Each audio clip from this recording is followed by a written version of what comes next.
So, hello everyone. Uh,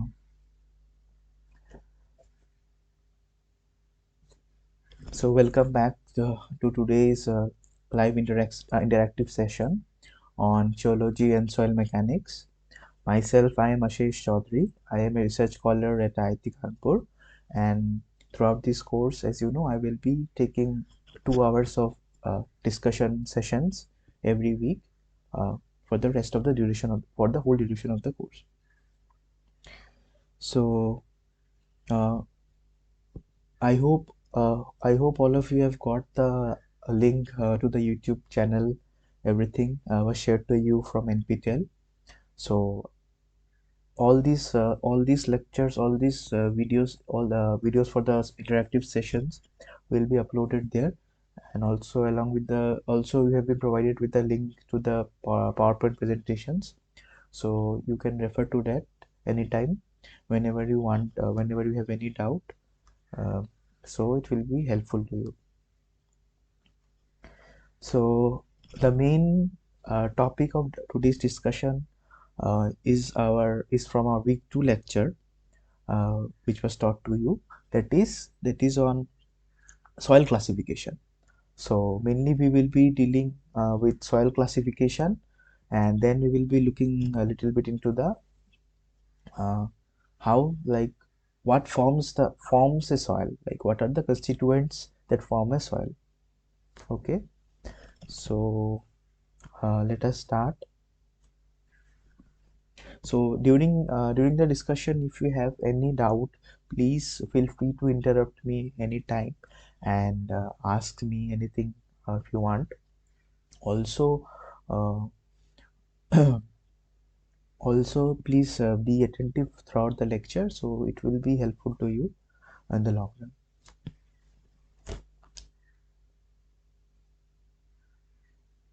So the first the first thing which we learned was, what are the objectives of soil classification? So what is soil classification actually? So soil classification is nothing but to group soils which show same kind of behavior. So there are innumerable types of soil that are present around us, all around us. So the main objective of soil classification is to group them. So if we group them, uh, that means a particular group will have same type of behavior. That is, they will show same type of engineering property. So So as soon as you get to know about a soil, that a certain soil belongs to this category, you would be able to guess. You would be able to make a very good guess about the probable engineering properties of that soil, or the how the soil is going to behave when load acts on it. Okay, so this is the main objective of soil classification. That is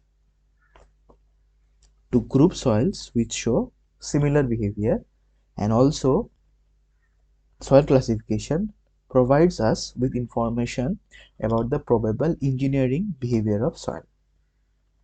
Okay,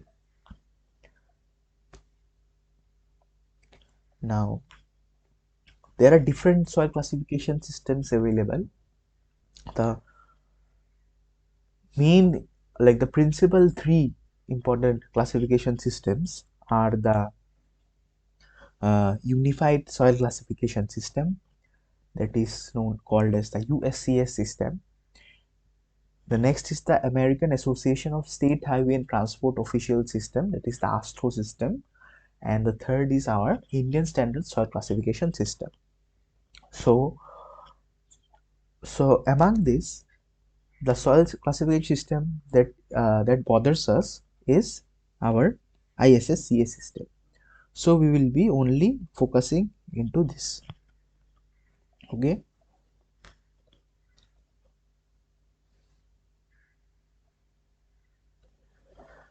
So as we all know, the IS code, it is the Indian standard which defines the soil classification system, which gives us all the rules and how to name the different types of soil, how to classify them, is given by IS 1498 1970.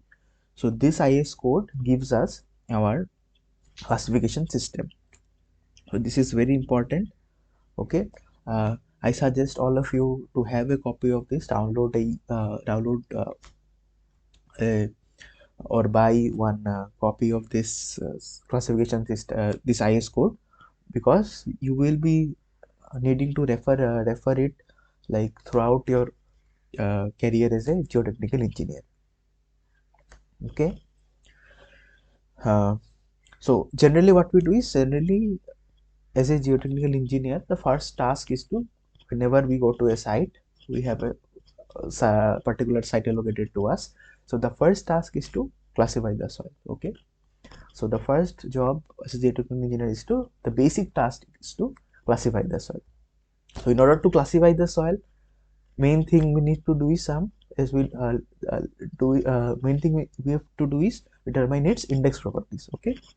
Some of the index properties are required, which are necessary to classify soil. We learned in the previous week that index properties are needed to classify a soil, right? So we need some index properties with the help of which we need to classify soils. So as an engineer, our first task is to classify the soil, and in order to classify the soil, we need to determine its index properties. Okay.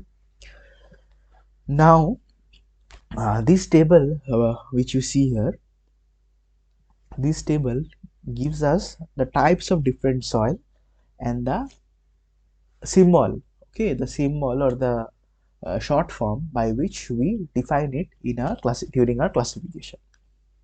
Okay. So our classification has two components. One is our prefix and other is our suffix. Okay. So the prefixes are given here and the suffixes are given here. For gravel, it is nothing but G. For sand, if the soil is sand, we write it as S. If it is silt, we write it as M. If it is clay, we write it as C. If it is organic soil, we write it as O. And if it is peat, we write it as PT. Okay. Now, if our soil is well graded, we write it as W. If it is poorly graded, we write it as P. If it is silty, it will be M. Okay. If it is clay, it will be C. And for clay soils, one important index property which you learned is that liquid limit. So if the liquid limit is less than 35% for a particular kind of clay, it is low plastic clay. Okay, so it L. If it is between 35 to 50, it's intermediate, so I. And if it's greater than, liquid limit is greater than 50%, it is high, so H. Okay, I hope this is clear.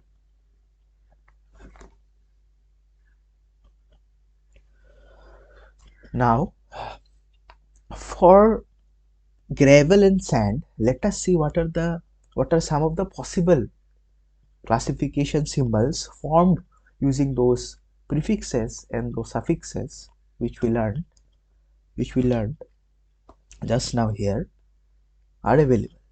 So if it's GW, that means G means gravel, W means well graded. Okay, so it's well graded gravel.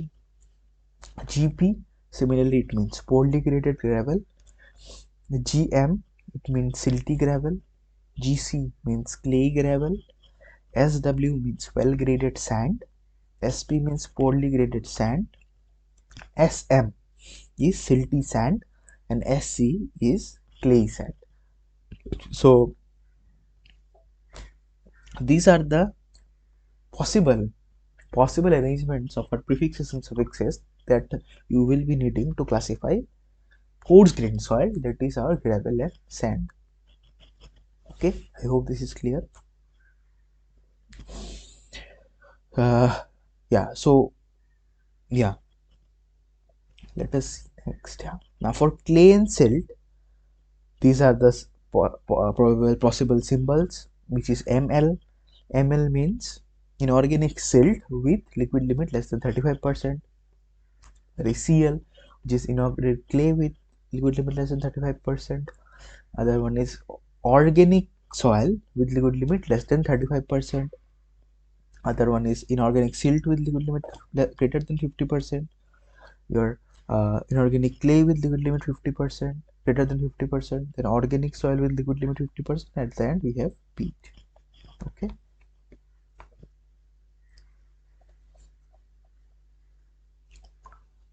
Now this particular table is available in your IS 1498 1970. So I have taken it from there.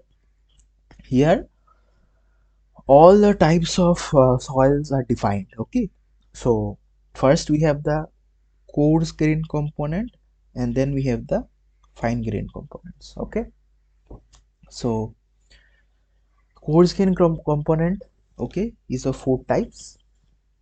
One is boulder, cobble, gravel, and the fourth one is sand. Correct. For boulder and cobble there is no symbol. Okay, there is no symbol. So what are boulders? Boulders have average diameter more than 300 mm. More than 300 mm. Okay. Then what is cobble? Cobbles are cobbles are rounded to angular soil components. Those have sizes lower than 300 mm, but sorry, yeah, smaller than 300 mm, but bigger than 80 mm. Okay, so it's written here average diameter smaller than 300 mm, but retained on 80 mm ISC. That means bigger than 80 mm diameter size. Okay. Next we have a gravel fraction. Gravel fractions are the fraction passing through 80 mm sieve but retained on 4.75 mm sieve. Okay. Again, the gravel fraction is classified into two types, that is my coarse and fine. So for coarse, it's between 80 mm to 20 mm size, and for fine, it's 20 mm to 4.7 mm size. And again, we have sand. Sand is nothing but the fraction passing through 4.75 mm sieve, but retained on 75 micron sieve. Okay. So coarse, so sand is again classified into three types, C subgroup, the three subgroups: coarse, medium, and fine. We can see this, see the size distribution here. I am not repeating it. Okay. Then we have fine grain components. So fine grain components are uh, clay, silt, and organic matter. Okay. So silt are particles which are, these are also clay and silt, both are particles that are that have size lower than 75 micron. Okay. But the main distinguishing feature of silt is that they are mostly non-plastic, means they do not have plasticity. So if it's given in the question that the soil is non-plastic, you can directly, fine grained soil is non-plastic, you can directly identify it as silt. Okay, so silts are mostly non-plastic or might be slightly plastic. Okay, mostly they are non-plastic, but they might be slightly plastic.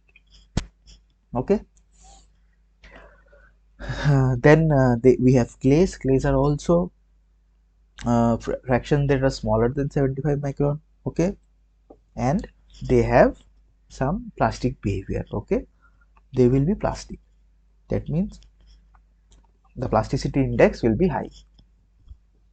higher than that of silt. Okay. Now then we have organic matter. Organic matters are also fine grained components, but the main thing that distinguishes organic matter is their color and smell, because it's made up of organic component like trees, they get decomposed, they get so like this organic soils are formed. So organic soils are mostly black in color, blackish in color, very black. Okay, like dark colored, and also they have a smell, distinct smell. Okay, so this was all about the types of soil, main broad types of soil. Now when fine fraction in a coarse soil, that is, fine fraction means whenever you are you hear the term fine fraction, it should come to your mind that it means the soil fraction passing through 75 micron sieve. Okay, the soil fraction passing through 75 micron sieve is your fine fraction. Okay,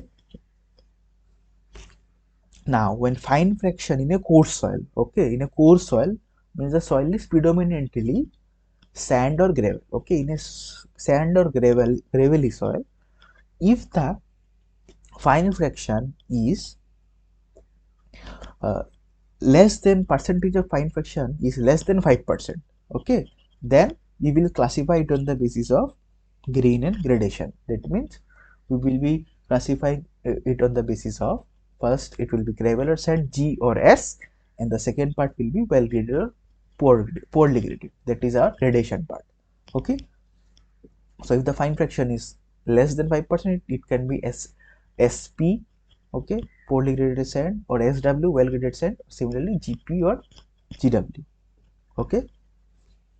Now, if the soil is if our soil is predominantly fine, okay, if our soil is predominantly fine, then the soil will be classified using the plasticity chart. Okay, so this is our plasticity chart, which I have taken from IS 1498 1970, published by the Bureau of Indian Standards. So if our soil is predominantly fine grained, then we have to take the help of this chart in order to classify it. So let us look into this chart. So in the x-axis we have the liquid limit, okay, we have the liquid limit. The y-axis we have the plasticity index. Okay, there is a line, this line is called the A line. Okay, this is called the A line, and also remember the equation of this line. Okay, equation of this line is IP, that is plasticity index equal to 0.73 liquid limit minus 20. Okay, okay, this is in percent. Okay, so this is the equation of this line. So in this chart you can see all the divisions. Okay, so this is our 35% liquid limit line, this is our 50% liquid limit line. Okay, so this side it will be, it is L, in between it is intermediate, and this side it is H. Okay, if our fine soil falls below this chart, below this line, below this A line, then it is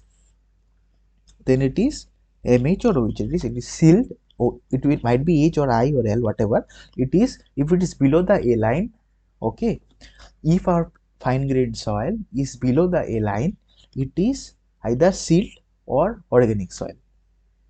Okay, it is silt or organic clay, either of these. Okay, and if it is above the A line, okay, if it is above the A line, then it is clay. Okay, if it is below, it is silt or organic, and if it is above, it is inorganic clay. Okay, this clay. And also, if our soil falls in this hatched portion, okay, this hatched portion you can see, if our soil falls in this hatched portion, then we use a dual classification as CLML. Okay, so this is the dual classification if our soil falls in this hatched portion. Okay, so we will be needing this plasticity chart at every step of classification of a soil.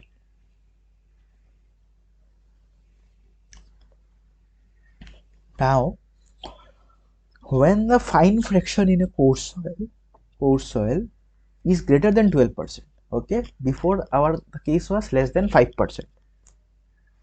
The case which we studied was less than 5%. Okay, now if the fine fraction is greater than 12%, if the fine fraction is greater than 12%, then it is then our coarse soil will be classified as given here. It will be either GM-SM or GC-SC. Correct? If it plots below the A line, then it will be GM or SM, and if it cross above the A line, it will be GC or SC. So coarse soil, okay, we are talking about coarse soil. It will be either G or S. Correct? It is either G, gravel, or either sand. Before what we spoke about is it is GWGP or SWSP. Okay. Now in this case, if our fine fraction is greater than 12% in a coarse soil, then it will be either GM. Our suffixes are going to change. It will be GM GC or sorry, SM SC. Okay. If there is considerable amount of fine fraction in our coarse soil. Okay. Okay. This is the condition. Now we come to the third case, which is what if our fine fraction is between 5% and 12%. Okay. If our fine fraction is between 5% and 12%, we need to go for dual classification. Okay. So if the fine fraction in our coarse soil, if the fine fraction is between 5 and 12%, then we need to go for dual classification. So I have given one example here, which is well-graded soil, well-graded sand and clayey sand. So both we have to use because our soil has considerable amount of fines. It is between 5 and 12%. If our soil would have less than 5% fines, then this part would have been not there. Okay, this part. Okay, only this part would have been there. And if our soil would have been having fines greater than 12%, then this part would have been not there. Okay, only this part. As the fine content is between 5 and 12%, we are somewhat in between, so we need to use dual classification. Now I ask you a question: can fine grained soils have dual symbol? Okay, now we spoke about our coarse soils. Okay, till now the main predominant soil was coarse soil. Now I ask you, can fine grained soils have dual symbol? Okay, can we have dual symbols? Anyone, if you can answer? If it's close to a line, Yeah, then and and between 35 and 50. 35 and 50. Okay, so actually see, you're correct, partially correct. So one more thing is, we already studied one thing in the previous slide. One thing is, if our soil is in between hashed portion, if it's between the hashed portion, we are using dual classification for our fine grained soil. It is CLML. Okay, we are using. Now let us see the other cases. Okay. Okay. Now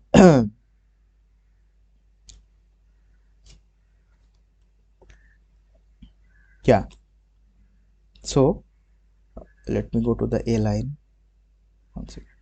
Yeah, so as you told that if our soil,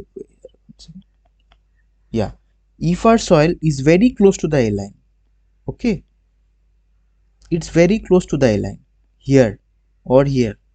Okay, these are the points. If these are the points, then our fine grained soil has to be doubly classified. Okay, there has to be 12 symbols. Okay, so whatever you said is 100% correct. The second thing which you said, that is also true. That is when our soil is very near to this line or this line. Okay, okay, our soil is here or here, then also we need to go for dual classification. These were the two things. The third is this one, CLML. Okay, these are the three cases in which our fine grained soils are going to have dual classification. So generally it doesn't happen. Most of the cases we will see that either it's CLML or we are going to have one single classification only for soil. Okay, now these are the possible dual symbols. The first one is our CLML. Okay, then you told that it's near to 35%, that particle line, so it will be this one, sorry, not 35%, it will be near to the A line, but between this, okay, 35 to 50, and here in this region it will be very close, then it's this one. If it's here, then it's this one, CHMH, okay. And this one, if it's below the A line, okay, if it's below the A line but here very close to here, then it will be this one, MLMI. When it's MIMH, that means it's here, okay.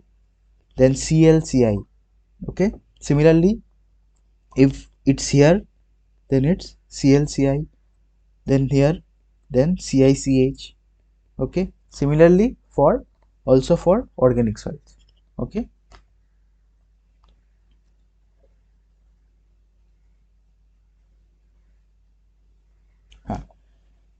Now the main thing, how are you going to classify the soil? So let us see stepwise how are you going to classify the soil, okay. So the first step is going to be, we need to obtain the grain size distribution graph. So we learned how to obtain the grain size distribution in the first week, distribution plot. So the first task is going to be to obtain the grain size distribution curve from the sieve analysis, okay. Sieve analysis, it may be only dry sieve analysis, it may be wet sieve analysis, both, or it may be dry sieve, wet sieve, and along with our this one hydrometer analysis. So complete grain size distribution chart, grain size distribution graph you have to plot starting from 80 mm to below 75 microns, whatever possible. After the hydrometer analysis, you need to conduct your sieve analysis along with the hydrometer analysis and plot your grain size distribution curve, okay. Now if more than 50% is retained on 75 micron, that means our soil is coarse, okay.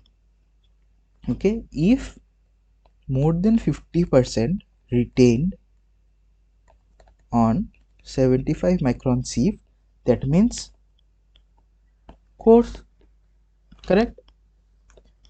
First thing, as soon as you see that more than 50% is retained on 75 micron, you can say that our soil is coarse, correct. Now second thing that should come to your mind is, what kind of coarse soil? Is it sand or is it gravel? Again, to know this, how can we know this? If more than 50% is retained on your 4.75 mm sieve, then if greater than 50% retained on 4.75 mm sieve, then it is gravel, okay. And if more than 50% passes 4.75 mm sieve, then it is sand. So below 4.75 mm, it's our sand, we know that. So if more than 50% passes through our 4.75 mm sieve, that means it is sand, okay.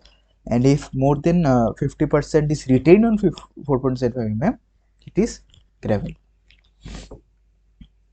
okay. Now this is over.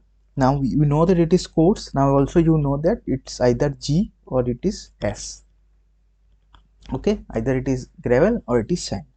Now we need to look into the fine fraction. Now if fine fraction greater than 5%, sorry, less than 5%, if the fine fraction means the fraction passing through 75 micron sieve in our soil is less than 5%, then the thing that should strike your mind is that the suffix will be either well graded or poorly graded. It will be either W or P, correct.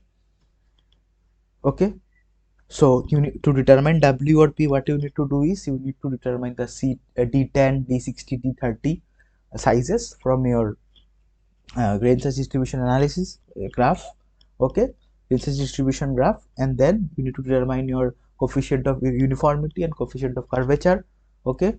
After determining coefficient of curvature and coefficient of uniformity, if it falls in your in your range, the range which is already given, CC should be between 1 and 3, I guess, and for sands, Cu should be greater than 6, and for gravels it should be greater than 4. Okay, if your Cu Cc fall within the range, then you can call your coarse fraction as well graded, else it will be poorly graded. Okay, done.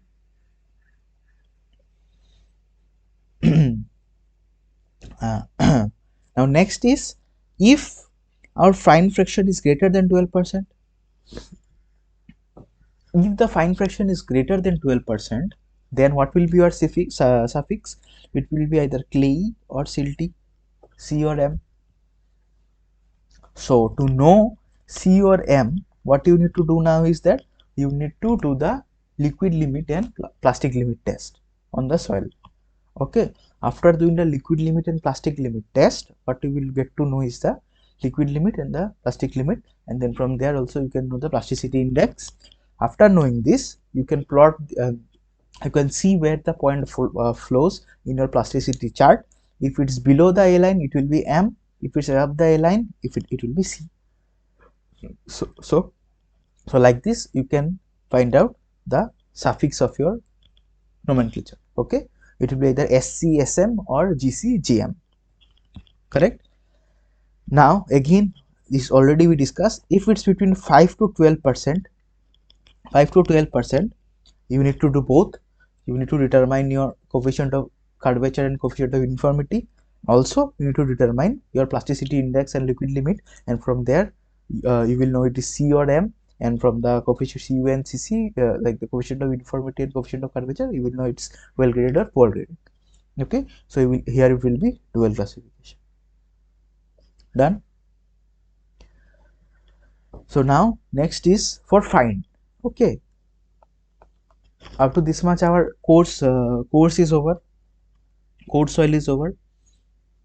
Now for uh, fine grained soil, and if it's inorganic, okay, remember, not we are not talking about organic. Okay, for fine grained soil means if the soil fraction more than 50% is passing at 75 micron sieve, then it's predominantly fine soil. Okay, so you directly know your prefix now. It will be either clay or M.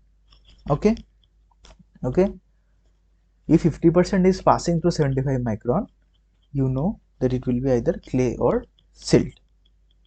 Okay, now what we need to do is, so our prefixes are determined to us, then what we need to do is we need to determine our plasticity index and liquid limit. Okay, so what we do is that we take a certain amount of soil that is passing through 425 micron sieve.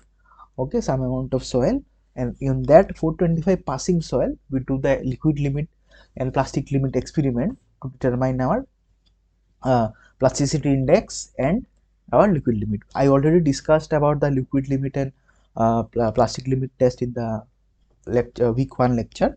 So we need to take the soil fraction passing through 425 micron sieve and do the liquid limit and plastic limit test on that soil. Okay, now you know the plasticity index and you know the liquid limit, so you have your A line. Okay, now if it falls below A line, it will be M. Okay, it will be silt, and if it falls above the A line, it will be clay. Okay, and one more thing you have to remember is your hashed portion. If it falls in the hashed portion, it will be dual classification CLML, or the other two cases which we already discussed in the previous slide. Okay, you also always keep this in mind. Okay, so for fine, it's very simple. You take if more than 50% is passing to 75 microns, it's fine. It's definitely either clay or definitely it's silt. If then you need to find out the index properties such as the liquid limit and the plastic limit and the plasticity index.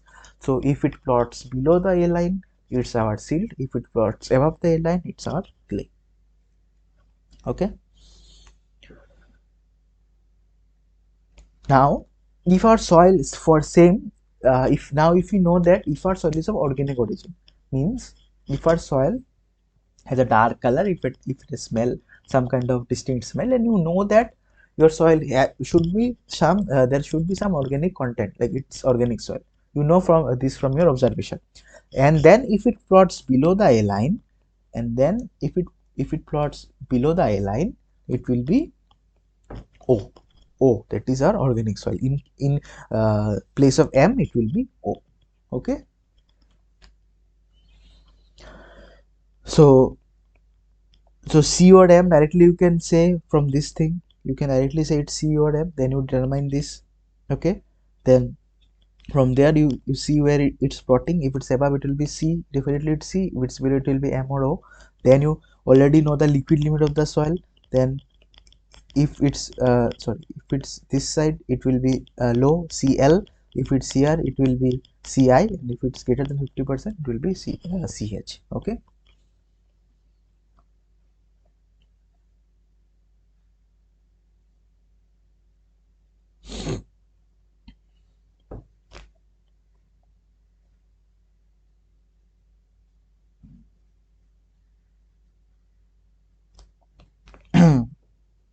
Okay.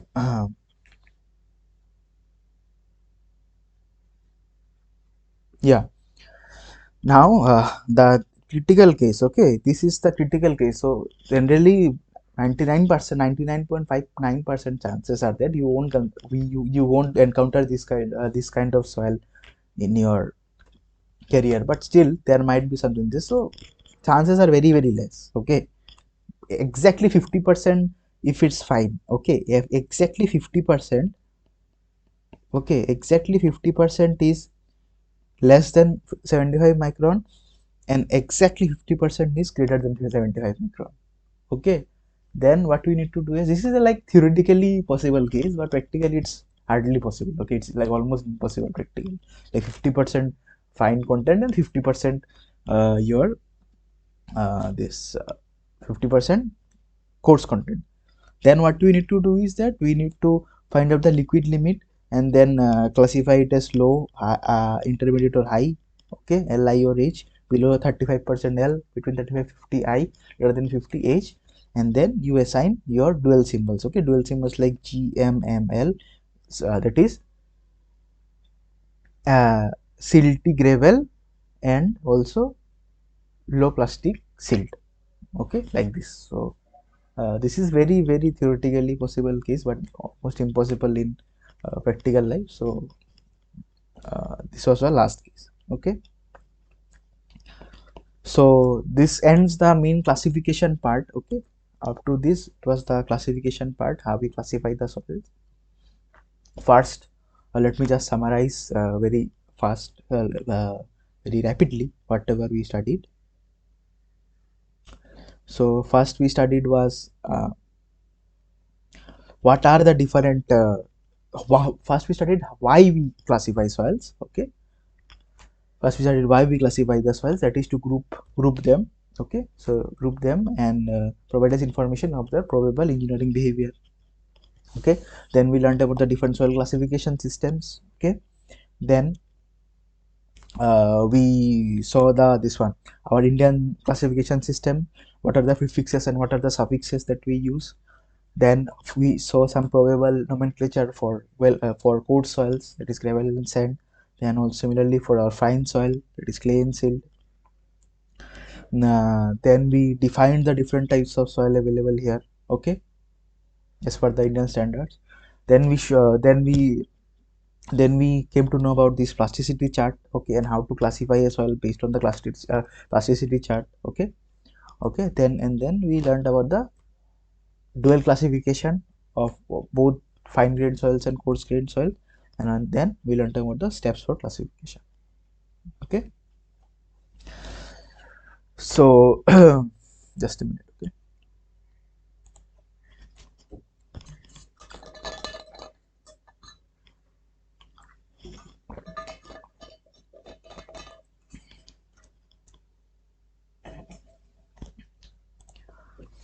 yeah.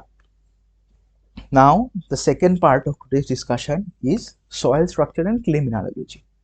Okay, so What is soil structure? Soil structure is nothing but the arrangement of soil particles. So soil is formed of particles, right? Okay, so if you zoom zoom a particular amount of soil, you take in the hand and zoom with the help of a microscope, we will see that the soil particles are arranged in a particular fashion. Okay, so what is the soil structure? The soil structure is the arrangement of those particles plus the forces holding those particles. Okay, so both together we call the soil structure.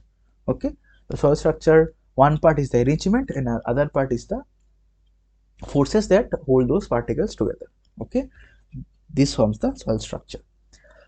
Now, coarse grained soil, what is the main force that holds them together? Because it is coarse, because the particle size is high, it's big. So, the main force that is coming into play here, that is our force of gravity. Okay, so gravity is the force that holds the particles together in case of coarse grained soil. Okay, and for and for clay soil, that is clay or soil, that is fine grained soil. Fine grained soil, there are certain surface bonding forces. Okay, there are some different kinds of forces. Bonding forces like the hydrogen bond or van der Waals force. There are different kinds of surface bonding forces which bind these particles. These particles are very minute. Okay, very small. Okay, so these, as they are very small, there are other there comes the play of another type of force which is different from gravitational force. Those are called the surface bonding forces. Okay, those surface bonding forces are predominant in fine grained soil. Okay, then what is the specific surface? The specific surface is the ratio of surface area of the material to its mass or volume. Okay, say you have 1 meter cube of sand and you have 1 meter cube of clay. Okay, so obviously the specific surface in that of each particle, if you sum everything, for the clay it will be very much high. Okay, because the particles are very small, so so the specific surface will be high.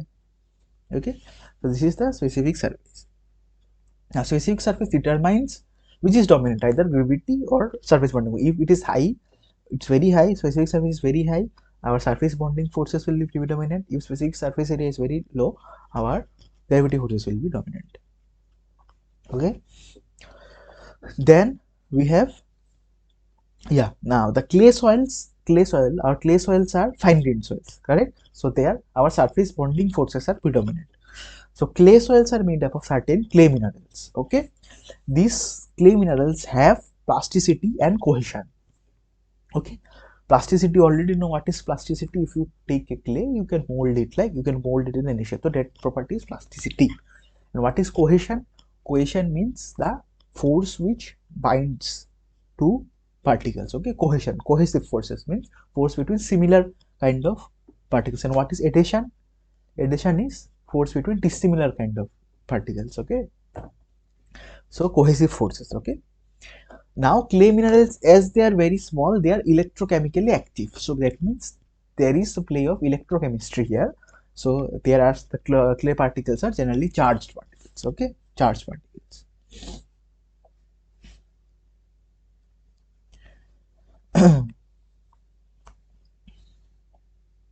Yeah, now what forms our clay minerals? So clay minerals uh, is formed from by our chemical weathering. Okay, so the rock, there is a rock, there are rock minerals. Rock minerals are those constituents which form a rock. So what happens? There is weathering, there is disintegration of the rock. So the rock breakdowns into minerals, and those minerals undergo certain chemical changes. Okay, during the weathering process, those minerals undergo certain chemical changes. So when soil is formed from rock, the minerals forming the rock, they undergo certain chemical changes. Okay, so due to those chemical changes, the properties of those mineral changes, and the clay minerals are formed. Okay, so we will see what are the main types of clay minerals.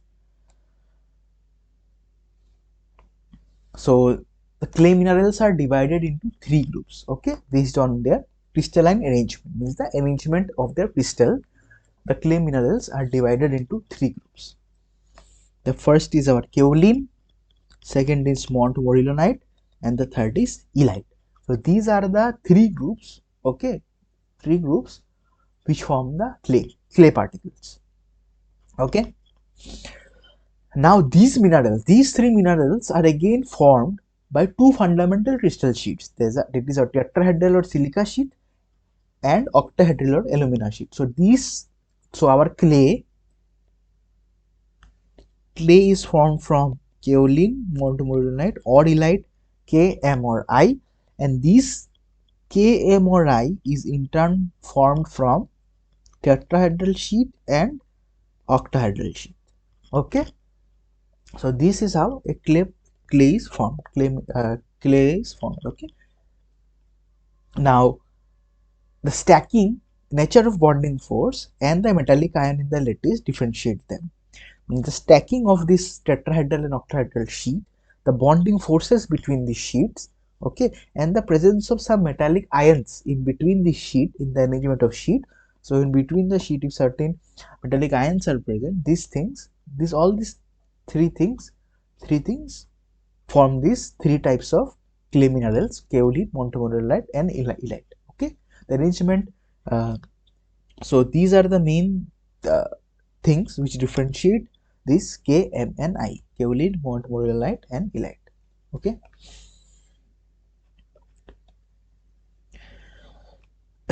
So first is our tetrahedral sheet or silica sheet. So what is a tetrahedral sheet? Tetrahedral sheet is nothing but it has four four oxygen atoms, okay, and in the middle there is a silicon atom, okay, one silicon atom, okay. So those four oxygen atoms are from the four corners of a tetrahedron. Okay, tetrahedron is a shape, so geometrical shape. So those four oxygen atoms from the four corners of a tetrahedron, and the between there is our silica, okay, one silica atom. This is the tetrahedral sheet. Okay, next is our octahedral sheet. In octahedral, okay, there are six hydroxyl, means OH minus ions, okay, at the tip of the octahedron. Okay, there are six OH minus ions at the tip of the octahedron. Okay, and in the center, similar to this, in the center it's either aluminium or magnesium ion. Okay, it may be either aluminium or magnesium. So if in the center we have aluminium, then it's called gypsite, and if it's magnesium, it's called brucite. Okay, it's either gypsite or brucite. So these are the two constituents which form the clay minerals. Okay, different arrangements of them, different stacking, different bonding, and the presence of other metallic ions, they form the different clay minerals: kaolinite, montmorillonite, or elite. Next, we learn a term which is isomorphous substitution. Okay, so what is isomorphous substitution? So in the clay mineral lattice, so clay minerals formed by stacking, arrangement of those sheets which you just studied here. Okay, so in the clay mineral lattice, if the metallic ions, the ions which are present, as now you saw the metallic ions, which will be silicon, magnesium, alumina. Okay, these metallic ions are replaced by some other metallic ions which have lower valence. Okay, which is lower valence, that is lower charge, but the size is same. Okay, size is similar to the metallic ion already present there. Okay, then this process is called isomorphous substitution. Okay,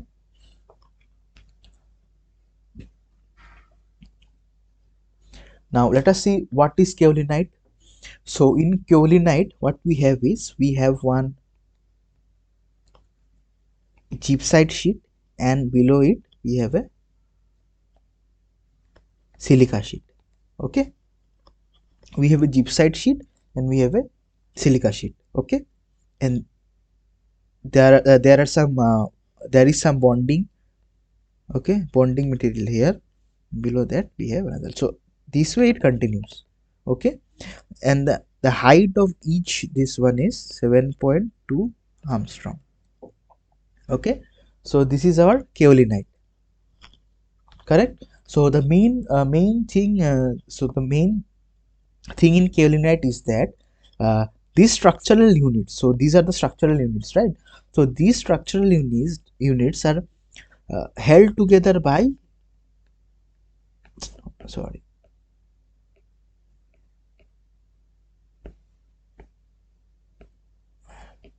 together by hydrogen bond. Okay, this is very the most important property. So these structural units are held together by hydrogen bonds. So as they are held together by hydrogen bonds, the bonds are very stable. Okay, very stable and very strong. Okay, so due to this, what happens, the clay minerals which are formed by kaolinite, they are least active. Okay, they are least active means they don't swell up or nothing happens. If you like say you pour water, you submerge kaolinite clay in water, so there will be hardly any swelling of the clay. Okay, there will be hardly any swelling if our soil is kaolinite. Okay, that is the kaolin is the least active because of the presence of hydrogen bond. Okay, kaolin is least active. Next we have your montmorillonite. Okay, so how is montmorillonite formed? So there is one silica sheet, then we have one gypsite sheet, and again you have one silica sheet. Okay, this way montmorillonite, so similar, this unit gets on repeated. Okay, this unit, and the height is 9.6 Armstrong. Okay, so this unit gets repeated. Similarly here also you will have one more. Okay, so this goes on repeating. Now the main thing here is that the bonds which are present here are very weak van der Waals bond.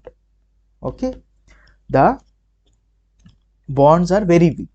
So due to these weak bonds, what happens is that easily any metal or any water ions like water molecules can easily enter and occupy this space. Okay, so due to this, what happens, these soils, the clay made up of montmorillonite are extremely expansive in nature. If you submerge this soil in water, it will like expand very much. Okay, expand very much because they are highly active. These are very active. Because of the weak forces between the structural units, what happens, easily some other ions or some other this exchangeable ions can easily enter in between the lattice. So due to this, what happens, they expand in size. So this is very problematic soil. So you might be knowing about you might hear about this black cotton soil. So in South India, if you go near Madurai, it is also in Visakhapatnam and all. So you will find this um, black cotton soil. Okay, so black cotton soil is very dangerous for construction because what happens in winter time, no winter, like when there is no rain, it's fine. Okay, you can easily construct something about it. As soon as rainfall, there is monsoon. Okay, as soon as there is rain, what happens, this soil keeps on expanding by large amount. Okay, the volume expands humongously.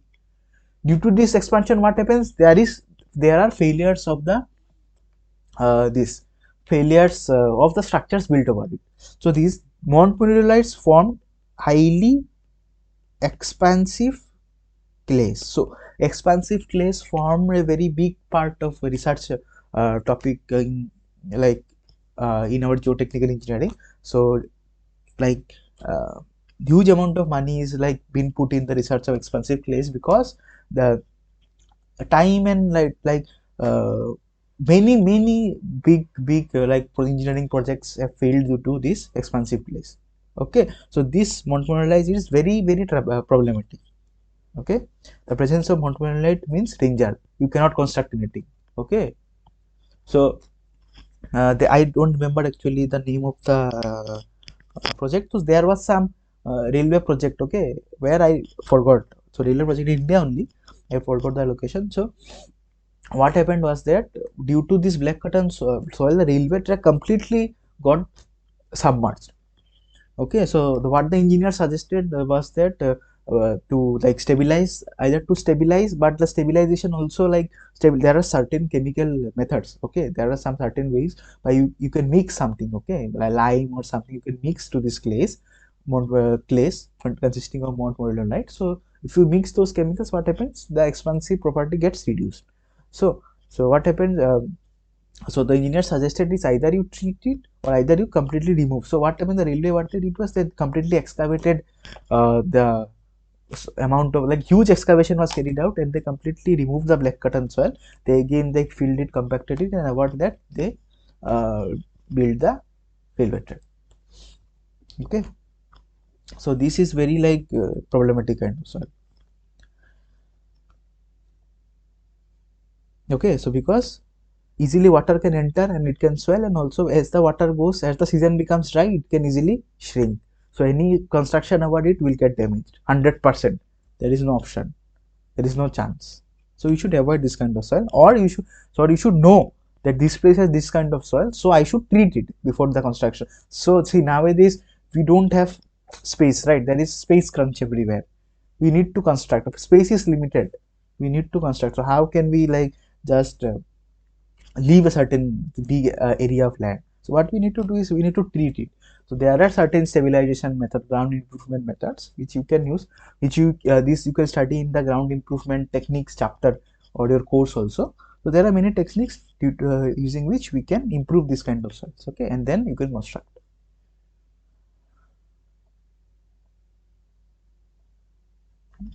Then after this we have elite. So elite is nothing but same as your this Montmorillonite.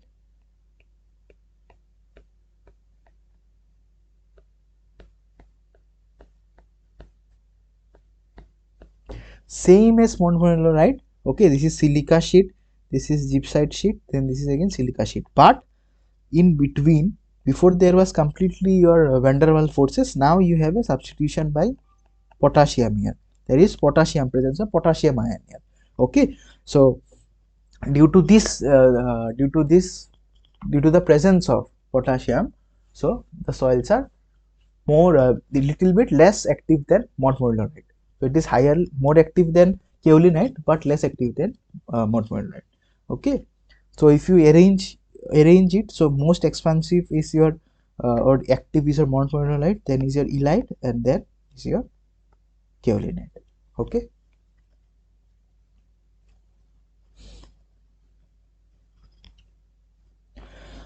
then we come to the topic of clay particle interaction. Okay, so there, as those particles are very minute, so there is some interaction between those clay particles. Okay, so in an aqueous environment means not when the clay particle is dry. There in aqueous means what presence of water is there. Okay, in aqueous environment, what happens? The clay particles may flocculate. Flocculate means they may come together, or they may disperse, or they may go away. Okay, if you look under the microscope, you can notice this behavior. Okay, they may either flocculate or they may disperse. Okay, so flocculation is mostly in H2 phase H2 phase conflict means this is a clay particle and this is another clay particle. So flocculation is like this. See, H2 phase. Okay, also there might be H2 edge or face to face. So mostly it is H2 phase, and dispersion is mostly face to face conflict in configuration means dispersion is mostly like this, like okay. Okay, they might be away face to face. Okay, so when will the particles when will the particles flocculate? When in an aqueous solution, if the coming nearer of two particles, the potential energy of the system reduces, then they will flocculate. And if the potential energy of the system reduces when they move away from each other, it will disperse. Okay, so this was all about this your uh, clay particle, how the clays are formed, the clay mineralogy, and the clay particle interaction. Okay, I hope this is clear. So now we will be solving some problems related to the soil classification mostly. Okay, so we will be solving some problems related to soil classification.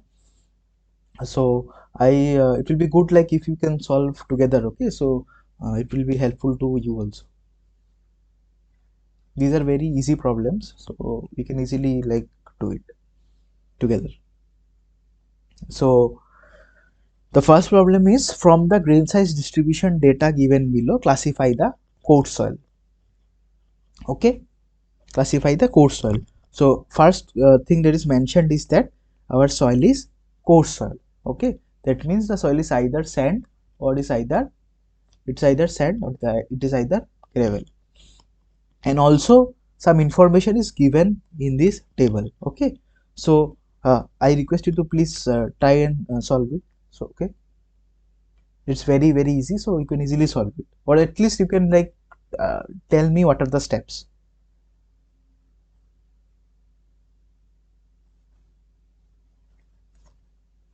The particle size is given and percentage final is given to us. Okay, so we need to classify the soil. So it's already mentioned in the question that it is a coarse soil. So first we need to tell that is it sand or is it gravel. Okay, is it sand or gravel?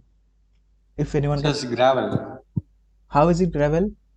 because in 0.40 micron, 60% finer particle Yeah, are passing through are passing through 3320. 60% is passing through 0.48 mm. Yes, sir. What is the size of gravel? Mm. What is the size of gravel? Gravel is from 80 mm to 4.75 mm, right? Okay. Right. So 60% is passing through 0.48 mm. Means obviously more than 50% is passing through your 4.75 mm. Right. So Right. right. Yes, sir. Yes, sir. Yeah. So it Yeah. will be sand. So Sand. first part, you got to know that it is sand. Done.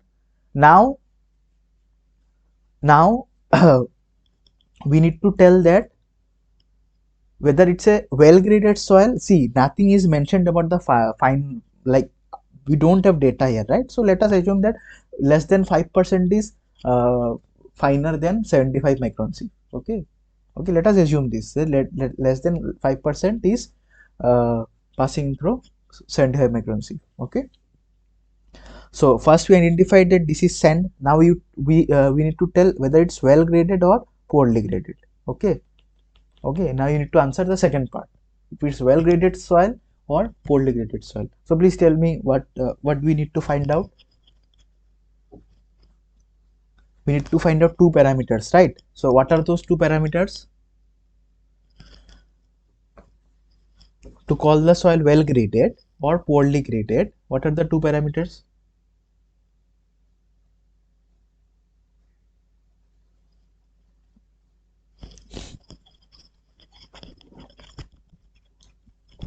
Yeah, Vasudevan, please can answer. So, well grade. Well graded or poorly graded, you need to tell. Okay, so how can you tell? You need to determine certain parameters. Okay, so what are those two parameters that you need to find out? Think, if you have the book, you can open the book and also see anything. At least you should know. That's the main point. Anyone can answer. Vaibhav, if you know.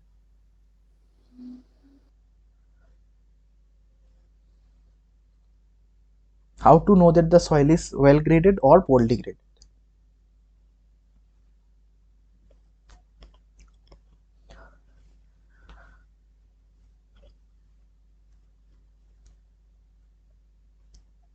Percentage finer than 5 to 12% we will have to decide. No, no, no, no. I am asking you whether it is well graded or poorly graded. Using these data, you need to tell whether your sand is well graded or poorly graded. Okay.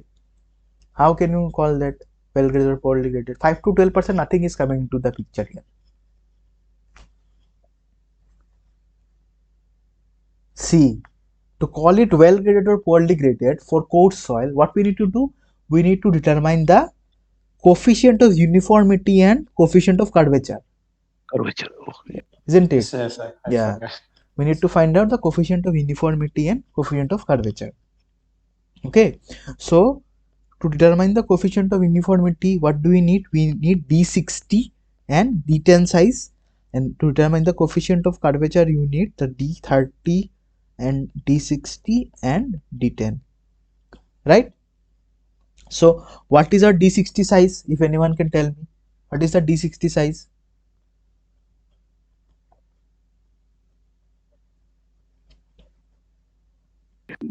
D60 is 0.48. Yeah, D60 is 0.48. What is D10? 0.21. 0.21. So what is our coefficient of uniformity? It will be 2.28. Okay. Now let us find out our CC. So what is our D30? It's 0.33. 3, D60 is 0.48 and 4, 8, D10 is 0.21. 0.21. So it is 1.08. Now please recall what were the conditions for which it is a well graded soil. The first condition is that our Cu for sand Cu should be greater than 6. If our Cu is greater than 6, our soil is well graded soil. Okay, and if our Cc is between 1 and 3, then it is our well graded. So both these conditions should be satisfied. Only then we can call it is a well graded sand. Okay, so we got Cu as 2.28. Is it greater than 6? No, right? Our Cc is coming between 1 and 3. One condition is satisfied here, but our Cu is not greater than 6. This is not greater than 6. Okay, so directly from this we can say that our soil is poorly graded. Okay, so what will be the classification? What will be the classification of the soil? Please tell. What will be the soil? Poorly graded sand. Yeah, that means SP, right? SP. SP. Yeah. So this is our answer. So our soil is poorly graded sand. Okay.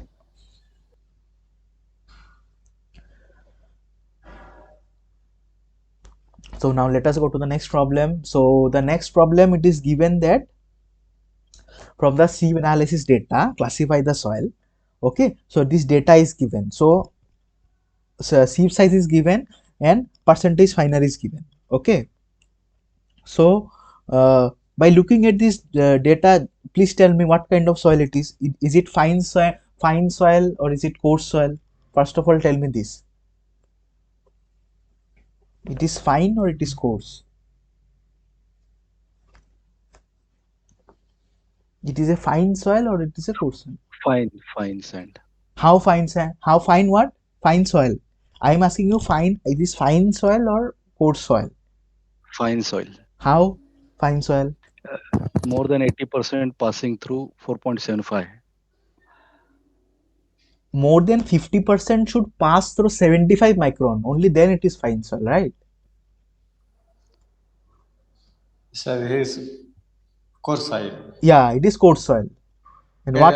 Yes, yes, Yeah, it is coarse yes. soil because least yeah, because 7% only passing through. That's yeah, 75. exactly. Only 7% is passing through your 75 micron C, right? So Right. and more than 50% is passing through 4% of it is coarse soil. And what kind of coarse soil? It is sand, right? So it is sand. Now one more thing, if you see that the what is the fraction of fine particle, what is the amount of fine particle in your soil? 7%, right? In our soil 7% is the amount of fine particles, Yes, sir. correct? So 7. So what is the 7%? 7% is between your 5% and 12%. Yes. Correct. So if you 5 to 2. recall, if it's between if the fine fraction is between 5% and 7%, we need to go for dual classification. Right. We need to go for dual classification. So it will be either SW, SM, SW, SC, SPSM or SPSC. Correct? It can be either of these four options. The first, just by looking at the table, we knew that this is sand. Okay. Then we knew that the fine fraction is between 5 to 12%, that is 7%. So our soil is soil will follow dual classification. This is the second hint that you got. Correct? Now the third thing, if you look into the question, you can see that the soil is non-plastic. The fine fraction is non-plastic. Okay, the fine fraction is non-plastic. So if the fine fraction is non-plastic, what is it? Is it clay or is it silt? Please tell me. It will be clay or Silt. silt? Correct, Silt. exactly. It will be silt. So we got another third hint that it will be silt. Okay, so we got the third hint here that it is silt. The first hint was sand, second hint was dual classification, third hint was the fine fraction is silt. Correct? So the second part you already have determined. So this, from this part you have already determined that the second part will be SM, right? Right? This part you already have Yes. determined, correct? So now you need to tell the coarse fraction. It is the sand is well graded or poorly graded. Correct? So again I will ask you to, what are the parameters needed to tell that the soil is well graded or poorly graded? We have to find out CU and CC. Exactly. You need to find out CU and CC. So in order to determine CU and CC, we need to find out the D10, D30 and D60 sizes. So how can we find out this from this data? See, it is given that the size of aggregates vary linearly. Okay, so there is a linear variation. Okay, it is given that the size of aggregate very linear. So if we just interpolate the data, we can get the D60, D10 and D30 sizes. Okay, so let us find out. So for D60 you can write it like this. You are just interpolating it linearly. Okay, nothing else, just interpolation.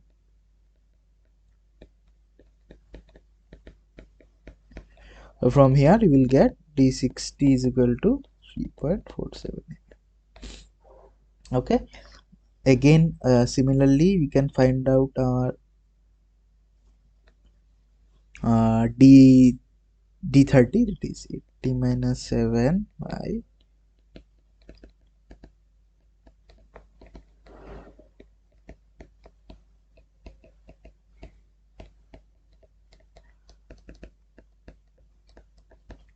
so D30 will be.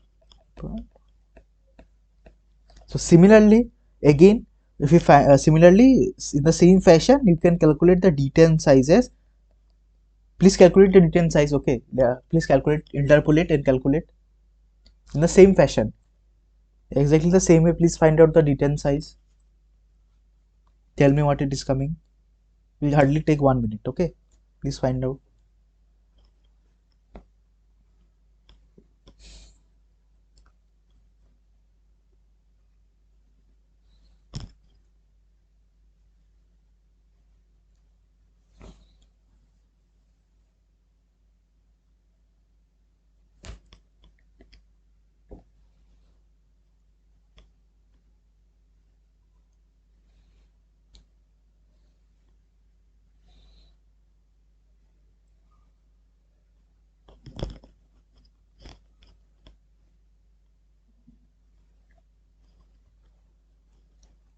So you can similarly 80 minus 7 by 4.75 minus 0.075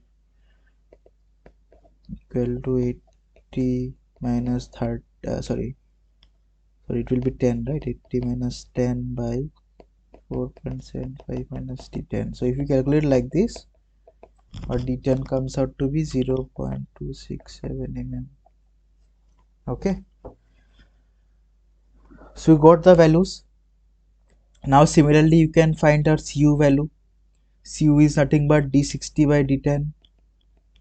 It will come out as 12.99. Okay, and our cc comes out to be d30 square by d10 into d60.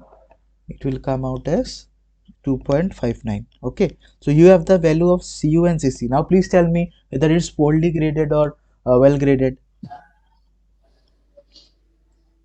Well graded, sir, because CU is greater than 6%, CC is greater than less than 3. Yeah, cc is between 1 and 3 and cv is greater than 6. So it is well 6. graded. Okay, so this Well is graded. the sorry, this is the, so not this, yeah, so this is the correct one. It will be well graded sand and silty sand both. So this is the final answer, SWSM. Okay, I hope this is clear. Now third problem. So again sieve analysis data is given to us.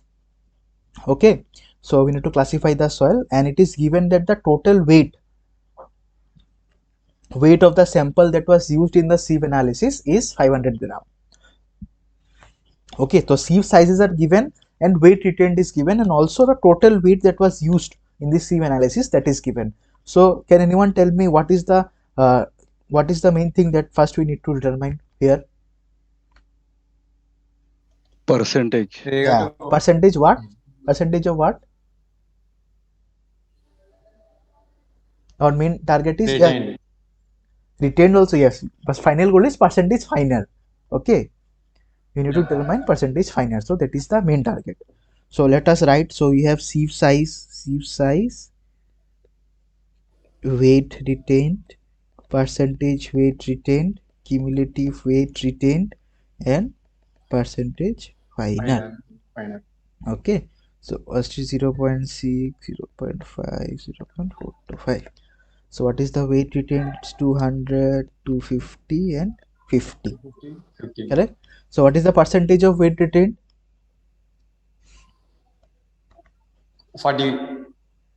Yeah, 40%, right? 40. Again, next, 45%. how 45? 50%. 50. Again, 50%. 10%. yeah, 10%. So now cumulative percentage weight retained, please tell me. 40, Uh, 90, uh, and 90, 100. okay, done. A percentage final. 60, Hmm? 10, Hmm? 60, 10, Hmm. 0. Okay. Yes, correct. 60, 10, and 0. 10. 0. Correct. Okay. Now,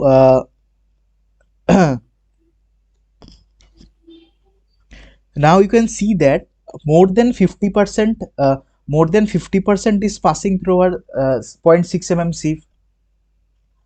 Sand. So the soil will be sand. Okay. Sand. More than 60% is passing through 6 0.6 mm sieve. So it will be, no, see, wait, it will be either sand, or why cannot it be clay? It can be clay also, na, fine also, na, clay or silt also. How are you saying that it can be only sand? Okay, it cannot be gravel. Okay, you eliminated gravel. Okay, how can it can also be sand? If you just look into this data, 60% is finer than 0.6 mm. It can also be your clay, na, clay or silt. Correct. So for that you have to look here or here. See how much is finer than 4.425 mm. 0% is smaller Yes. than. Nothing. So how 0. much will be finer than 75 micron? How much will be finer than 75 micron? Please tell.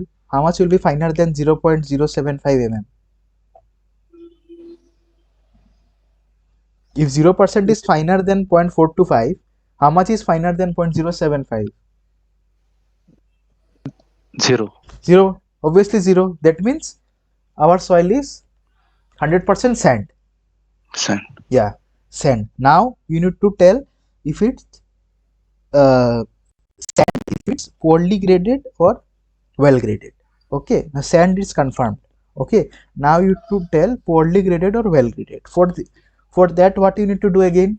You need to determine the CU, CU. CC, CU, CC. So let us determine the CU. CU is my D60 by D10. So please tell me what is D10. D60. 0.6. Yeah, correct. And what is D10? 0.5. 0.5. Correct. So what is the answer? 1.2. Okay. 0. So 1.2. So tell me if it is poorly graded or well graded.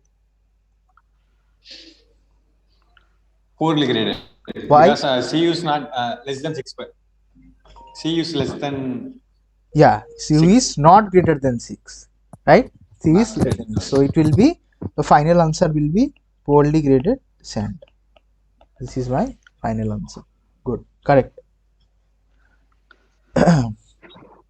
So let us go to the next problem. Yeah.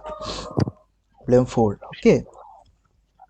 So from the sieve analysis data given, classify the soil. Given total weight of sample used in sieve analysis is 100 gram, 1000 gram. Okay. Total weight is given. Also the liquid limit and the plastic limit is given. Okay. The liquid limit is 40% and the plastic limit is 18%. Okay. Similarly, what we need to do is, first step is find the percentage finer. Okay. Final. Yeah. So please tell me. So this is the sieve size 0.4 mm. What is the weight retained? 20 gram. 20 gram. 730 gram. 730 gram. What is the percentage weight retained?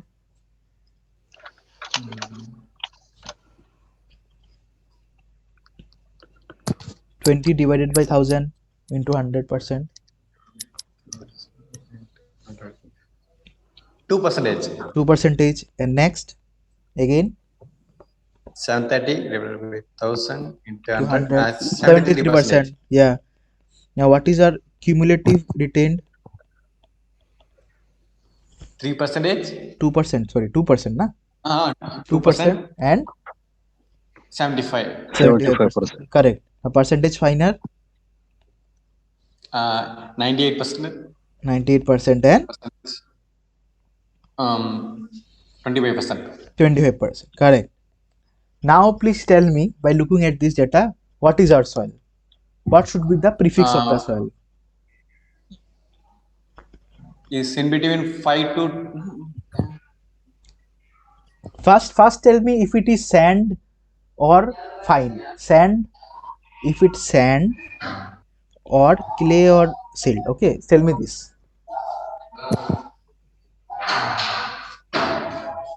Is it sand or what? fine soil. How is it fine soil? Because more than 25% of soil See, passing through 75 micron. what is the condition? Our condition is that if more than 50%, if more than 50% of the soil passes through 75 micron, then our soil is predominantly fine. Fine. Okay. So here only 25% is passing, right? So what will be our soil?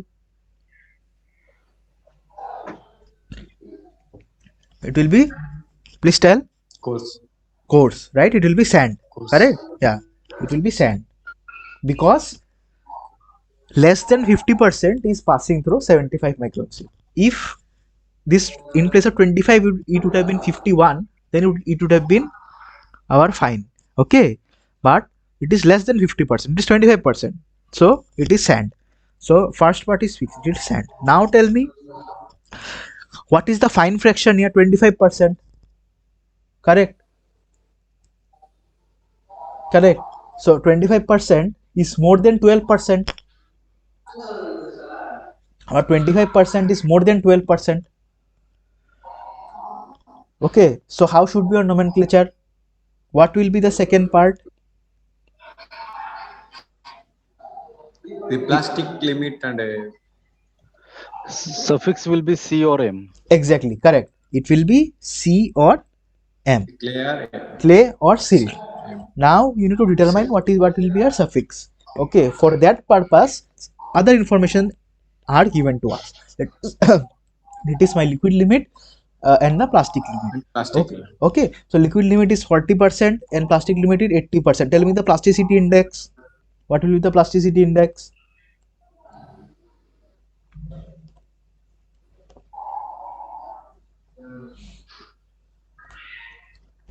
What will be the plasticity index?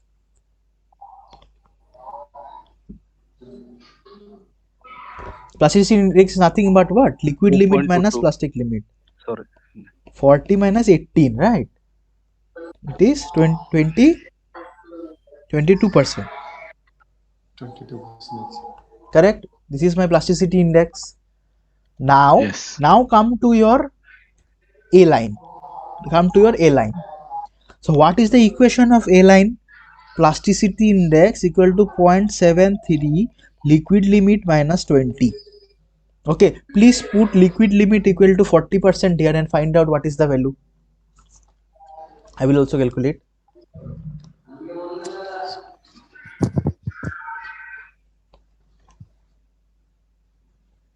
Please find out.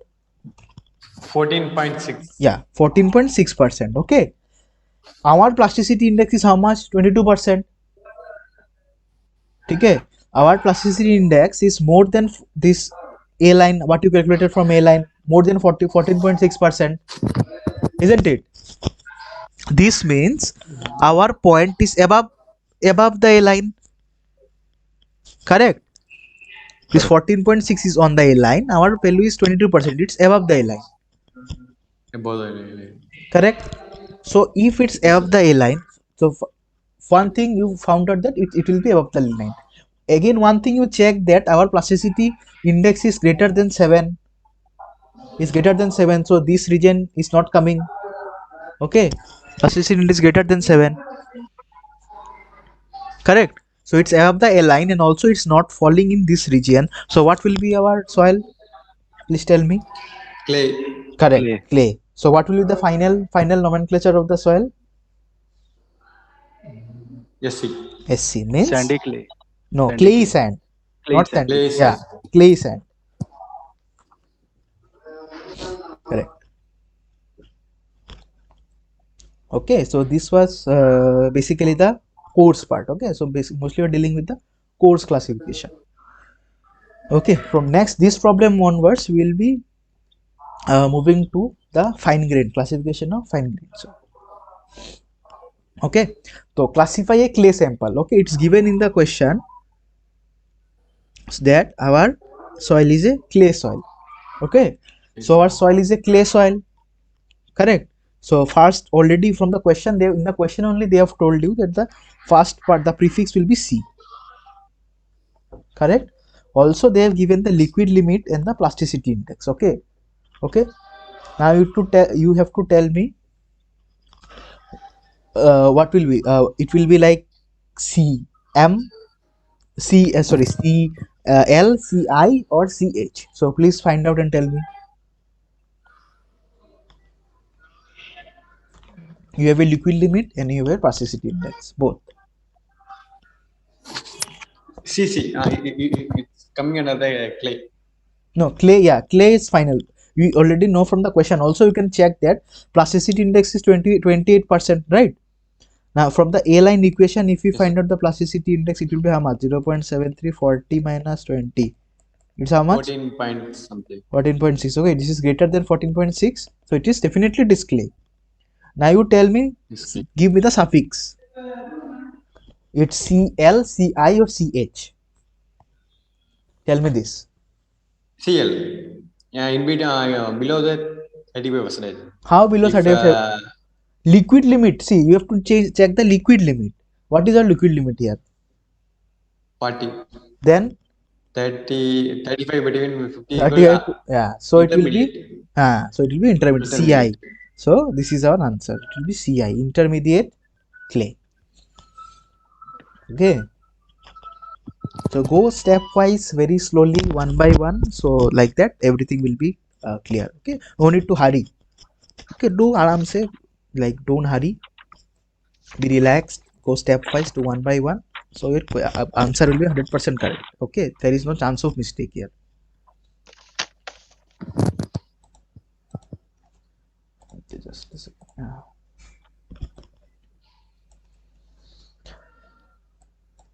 Okay, now now let us go to the next problem. The next problem is classify a soil sample if it has a liquid limit of 40%. Okay, liquid limit is given 40%. The plastic limit is 30%. So you have the liquid limit and you have the plastic limit. Okay, you have the liquid limit and you have the plastic limit. The percentage passing through 4.75 mm is 65%, and that through 0.075 mm is 58%. Okay, this is also given to you. Now please tell me what kind of soil it is. It is coarse soil, it is fine soil. Fine soil. Why fine soil?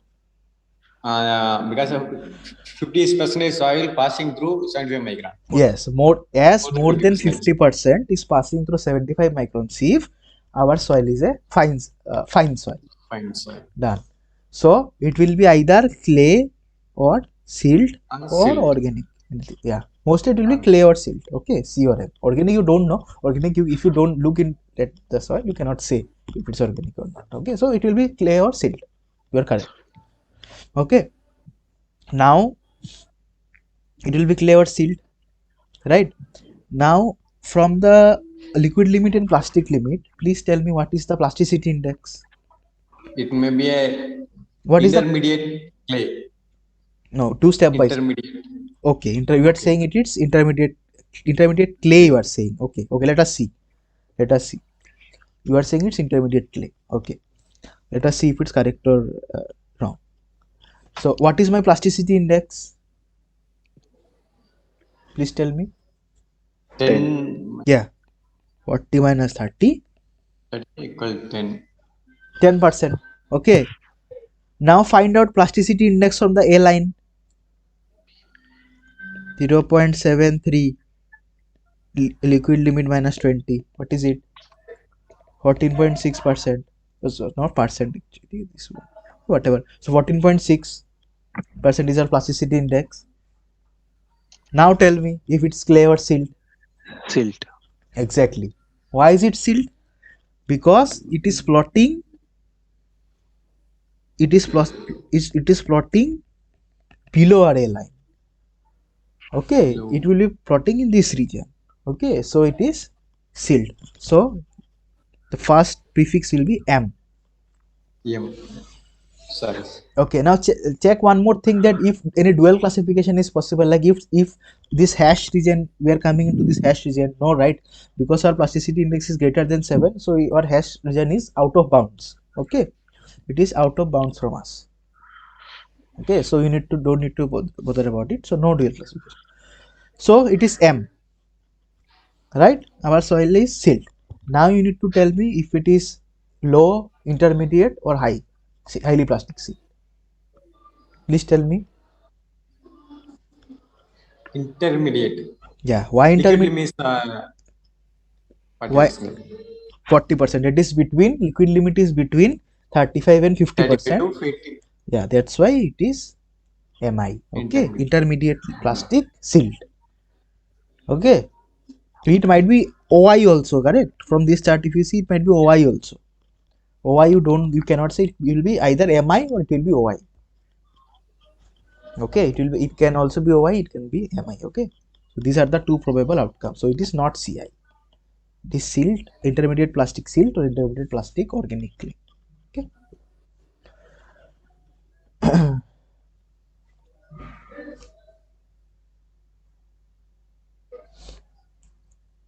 Okay. Okay. So So now let us look at this question. Classify a soil sample if it has a liquid limit of 10%. Okay, a liquid limit is 40%, 40. and the plasticity index is 10%. The liquid limit of overnight sample is also given as 25%. Okay, the percentage passing through 0.075 mm is 62%. Okay, this is the data that is given to you. So again tell me, Fine claim. yeah, fine grain, right? Why fine grain? More More than than 50% 50%. particle passing through sun. Okay, 62% is passing, which is your more than 50%. yeah, more than 50 percentage. So it is your fine grain soil. Fine grain, sir. Correct. Now you have the liquid limit and you have the plastic limit, plasticity index. Okay, so again please find out the plasticity index of the, see already here plasticity index is given, it is 10%, right? 10%. Now what is the plasticity index of our A line?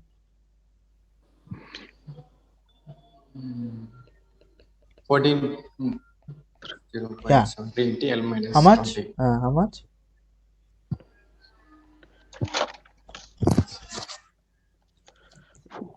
14.6. Yeah, again 14.6%. So our plasticity index is is less than 14.6. Greater, less. So it will be, it will plot below the A line, right? It will plot in this part, correct?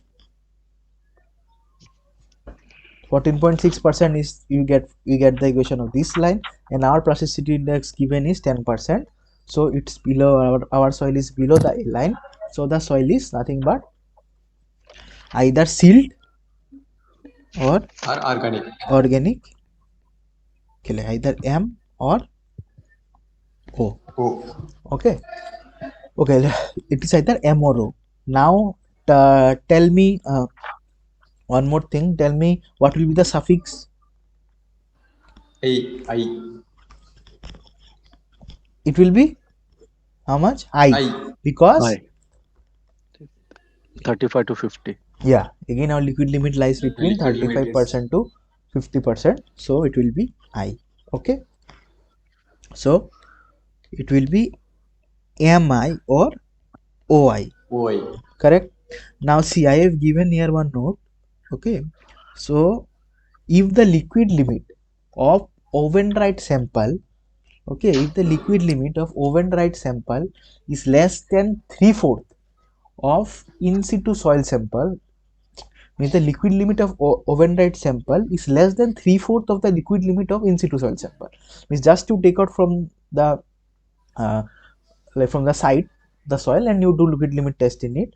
Okay, or else you take out from the site, then you dry the soil, and after drying you then you do the liquid limit test. So both of them, they, if they give different results, and the liquid limit of overnight sample is less than, overnight sample's liquid limit is less than 3/4 of the liquid limit of in situ soil sample.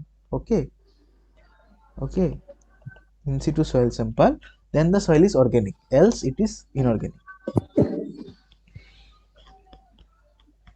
Okay, so what is the liquid limit of in situ soil? Sir, what Yeah, is the meaning of liquid limit of oven dry samples? overnight sample, I think here they mean that like when generally see, if you just take out the soil from the ground, okay, from the site, from the ground you just take the soil, you sieve it directly, you sieve it, whatever, you don't dry it. Okay, you just take the soil from the ground and then you just do the sieve analysis, and then after the sieve analysis you find out the liquid limit. Okay, this way you get one liquid limit. And another option is that you take out the soil, then you dry it in the oven, you put in inside the oven for 2-3 days. Okay, at 100 degrees Celsius, 90 to 100 degrees Celsius, you put it in the oven for 2 to 3 days, and then you conduct the liquid limit test on it. Okay, so like this if you do, that is the liquid limit of oven dried soil sample.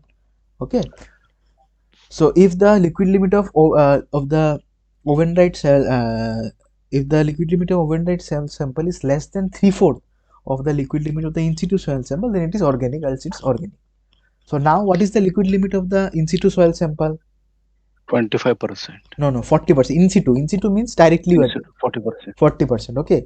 And what is the liquid limit of our overnight sample? It is 25%.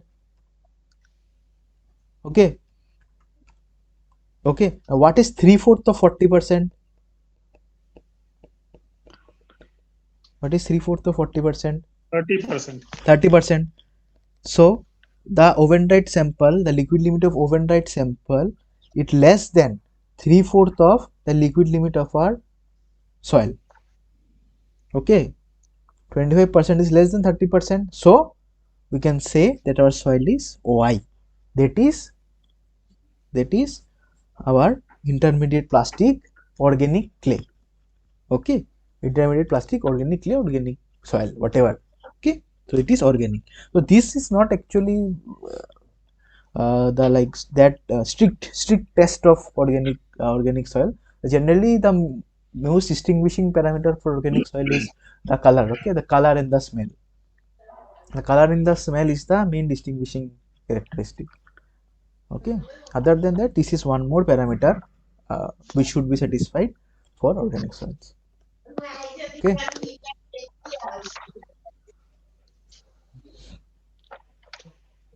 Say this portion is not given. Okay, so this portion is not given, so you can easily confidently write your soil as Mi or Oi.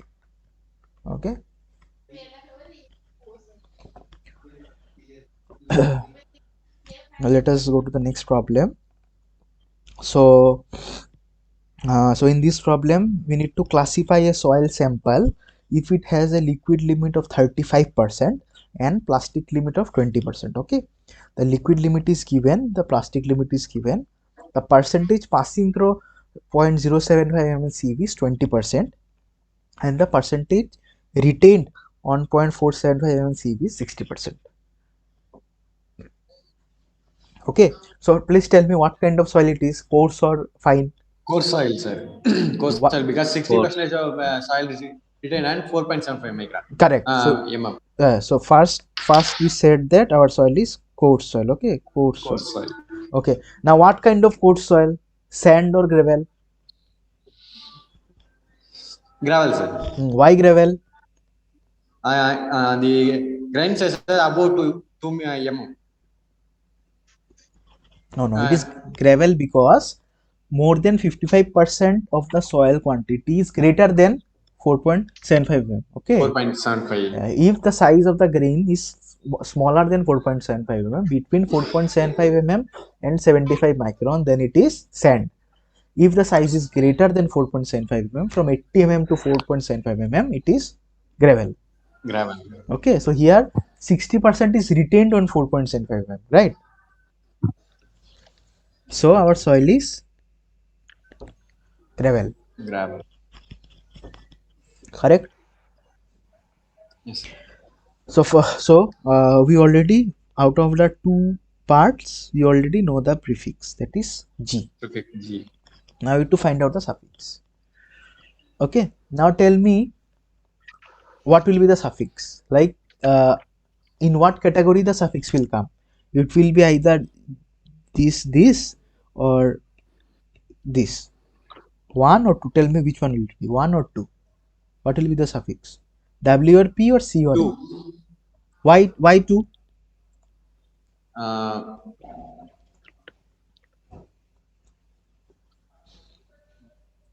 In the question, liquid limit and plastic limits are given. No, that is one.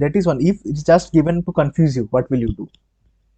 Okay, it might be the thing. Just simply for small quantity also we can find out liquid limit, plastic limit, and we can give it. Okay, that is one, you are correct.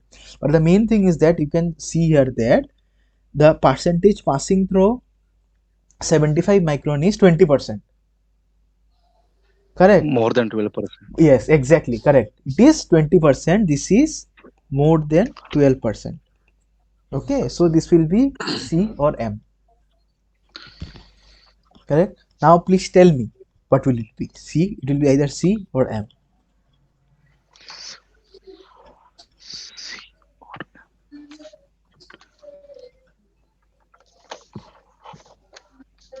Need to tell it either it is clayey gravel or silty gravel.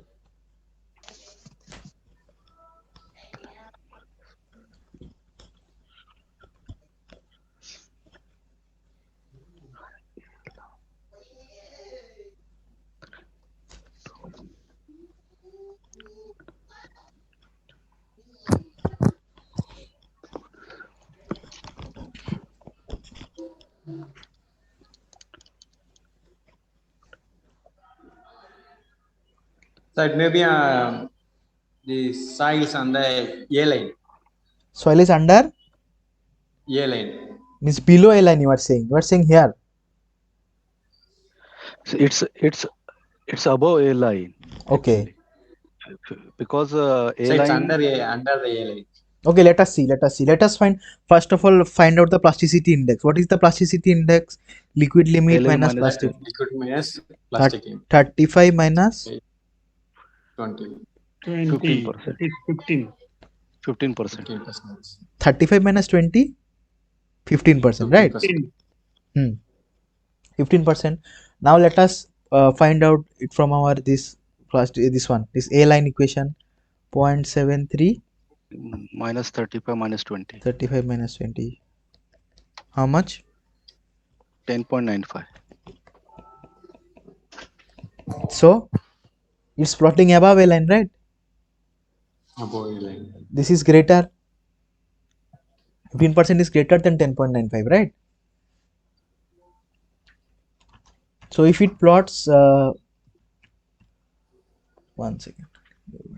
So clay. Yeah. So it will be clay. It will be GC.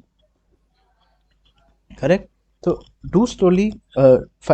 First of all, find out the plasticity index of your soil. Then find out the plasticity index of the A line. Then match those two. Also, one more thing you always keep in mind: check that if it is not between 4 and 7%. That thing also you need to see. So our soil is clayey gravel. Okay. Now let us come to the next problem.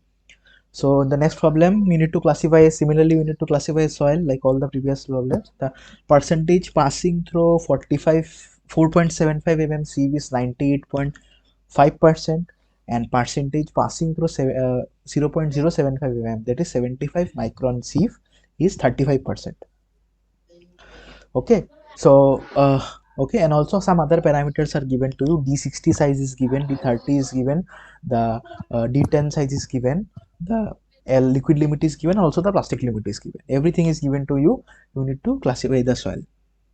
So tell me first whether the soil is Sand. fine or Sand soil. why sand? Passing Because 90. less than 50% of not passing through the 75 micron.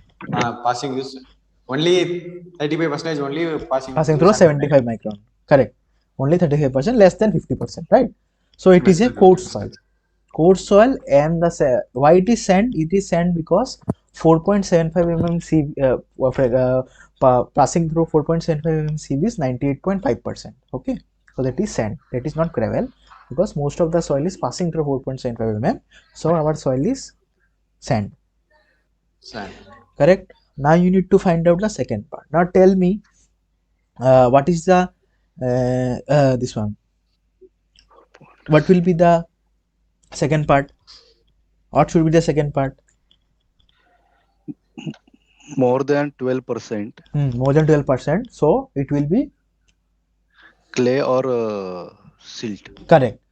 So passing through 75 mm, 75 micron sieve is more than 12%. Here it is 35%. So it will be either it will be clay C, or it will be either silt M. Yes. Okay. Now one more question I want to ask. What is this D10 size called? 10% finer soil. Sorry. Yeah, there is some name of this soil, right? Effective size. What? Effective size. Correct. It is called Effective D10 size is size. nothing but the effective. Effective size. Okay. Effective size. So the first prefix we already found out. Now we have to find out the suffix. So what we need to do? Suffix will be either clay or silt. Correct. So let us find out the plasticity index. What is the plasticity index of our soil? 3. Yeah, it is 22 minus 19 is equal to 3%. Okay, 22 minus 3%, it will be okay. Now let us see what is the this one, A line.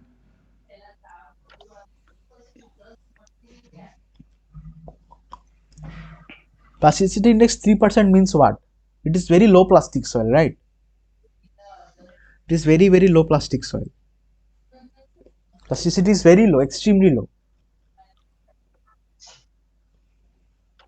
Suitable for road. Silt, sir. Huh? Silt. Silt. Why silt? The below the A line, silt can no plasticity. Yeah. So what is my what is the value from this? How many? One This point.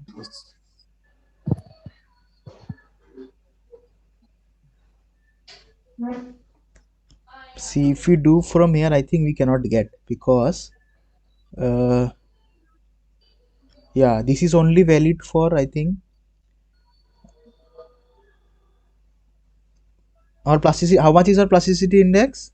Is 3%, right? Percent. So if you go through this, we cannot. Yeah, you are right. 3% is our plasticity index. 3% is our plasticity. If we see this graph, where it will fall, our liquid limit is how much? 22%, means it's here. Okay, and our it is 3%, so it will be here, somewhere here, right? Right. So it is very low plastic. The plasticity is very low. If the plasticity is very low, then we can say that our Yes, soil silt. is silt. Yes. Silt. Okay. So just by finding out the plasticity index, you can directly say that it is silt, because the plasticity index is less than 4%. Less than. Understood? See, if it is less than 4%, do not write the equation, find out like this. See, if you find out the equation of the plasticity index from the equation of A line, it is coming out to be 1.46, right? So 3% is greater than 1.46. So I will tell that it is clay. It is above above the A line, right? If you look from here, so this problem is little critical. Okay, if someone directly calculates like this, okay, say if he finds out the plasticity index, he finds out it's at 3%. Okay, then he find out the plasticity index from the A line equation. Okay, it comes out as 1.46. Correct. Then he will tell that 3% is greater than 1.46. It's above the A line, so it's obviously it will be this one. Probably obviously it will be clay. But no, if you see this, if your plasticity chart, this equation is only valid in this region. Okay, from this region, in this region. Below this, our plasticity index 3%.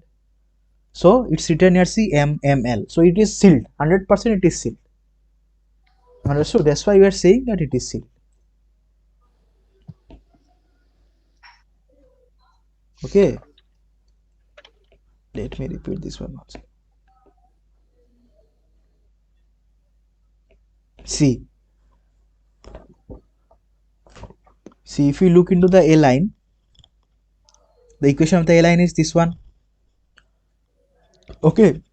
So what you may do is that you got this question. Okay, fine. Sand you determined first. Then you find out, you wrote your plasticity index 22 minus 19 is equal to 3%, done. Then what you do is, you, like previously what we did was, in all the problems we found out the plasticity index from the A line, right, like this. And then we said that if it is, as it is greater than this, it is above the A line, so our soil is clay. Correct. But if we follow the same format in this problem, see, what we calculated the plasticity index from the A line. 0.73, 22 minus 20, it comes out to be 1.46. Okay, so our one is 3%. 3% is greater than 1.46, so it should be above A line, so it is clay. Clay. But actually, is it the case? No. See, this equation you can only use in this part, okay, in this part, above this line.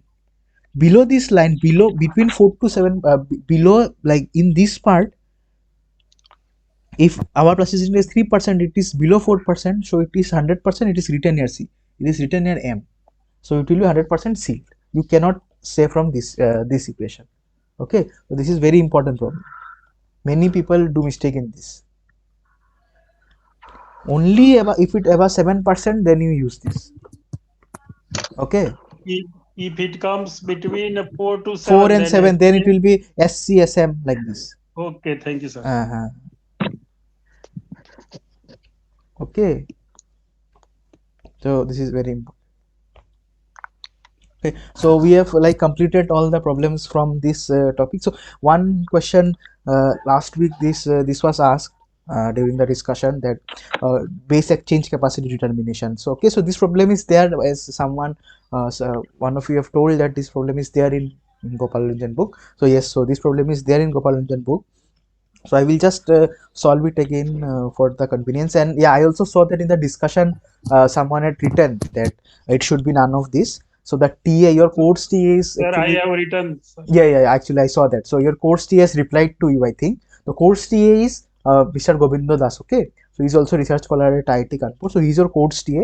So he's handling all the assignments and all, setting up the problems, grading of the assignments. So everything he's handling. So I think he has replied to you that he will take care of it, okay. So I think I Okay, saw thank in you, the discussion. So actually that should be none of these, none of the above, okay. But in the answer key it's even, I think, B or C, I forgot, I don't remember. So let us solve this problem and end today's discussion. So our question is, determine the base exchange capacity of a clay if 100 gram of dry clay soil absorbs 80 milligram of calcium. Okay, we need to determine the base exchange capacity. Find the quantity of hydrogen that can be absorbed by 5 cubic meter of this clay. The dry unit weight of this clay is 1500 kg per meter cube. Okay, so first you need to determine the base exchange capacity. So what is base exchange capacity? If anyone can say, what is base exchange capacity? What is the definition of base exchange capacity?